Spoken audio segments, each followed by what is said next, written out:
Welcome back. We've been talking about words and the dictionary and the thesaurus. What we're going to be looking at now is idioms, proverbs, and sayings. The idiom of a language, in both speech and in writing, refers to the particular style or way in which something is expressed. What does that mean? Look at this example. Do we in English say, I am from school? No, we don't. We can say, I've just come home from school, for example. Look at this one. My father will get a leave in July. We don't say it that way in English. My father will get leave in July. I want a gap here because I was thinking to relax my mind. We just wouldn't say it like that. We'd say maybe to give my mind a rest. So the first meaning of idiom is how you say it in a language. We understand the meaning of those words, but it's not quite how an English speaker would say those things.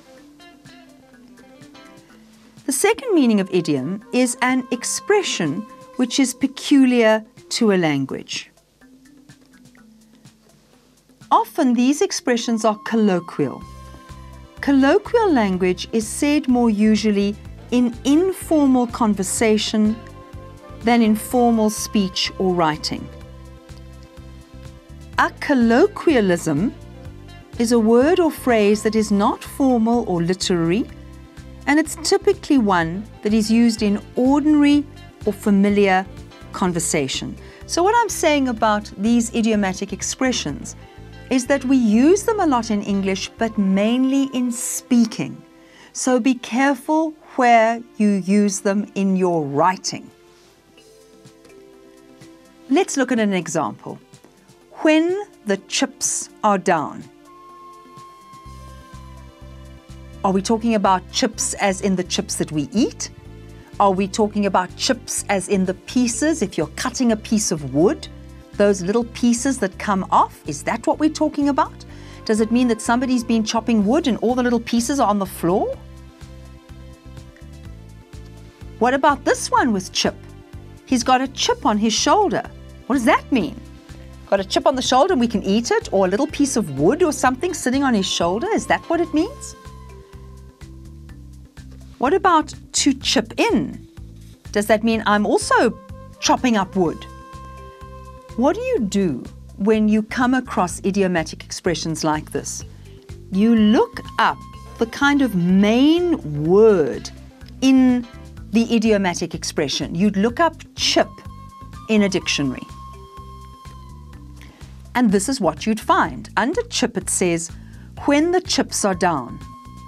To refer to a serious situation which must be dealt with, you have to do something about it, and which shows how well or how badly someone or something is able to deal with it. Okay, let's see if we can make sense of that. You say, he's a good man to have in your team when the chips are down. So look at it, it's a serious situation, and if he's a good man to have in your team, it means that he really copes well when the situation becomes serious, when there are real problems. He's the kind of person who is there and who solves it and who does what has to be done. A chip on his shoulder refers to a person who thinks he has a reason for complaint or feels inferior to someone else. Okay? Oh, he's got a real chip on his shoulder, meaning he's always feeling inferior, or if he's got a problem, and he always seems to say, you're being nasty to me. I'm always the one that's in trouble. That's a chip on his shoulder. Chip in. The first meaning is when a number of people chip in, each person gives some money so that they can pay for something together. So you'd say, we need to buy a present for my mother, we'll all chip in. So you will all give some money. Second meaning, if someone chips in during a conversation They interrupt it in order to say something. So you're talking to somebody and the other person keeps on saying something. You say, hang on, don't chip in when I'm talking.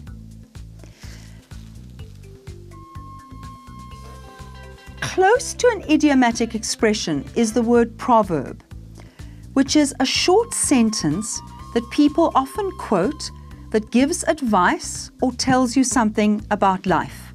So let's look at an example of a proverb: to kill 2 birds with 1 stone, which means that you will have 2 good results, not just 1 from 1 action. In this lesson, we've looked at the dictionary, the value of the dictionary, what information you can get from the dictionary, and we've looked at idioms and proverbs. I hope you go back to the dictionary and to the thesaurus with much more enthusiasm. From me, bye-bye.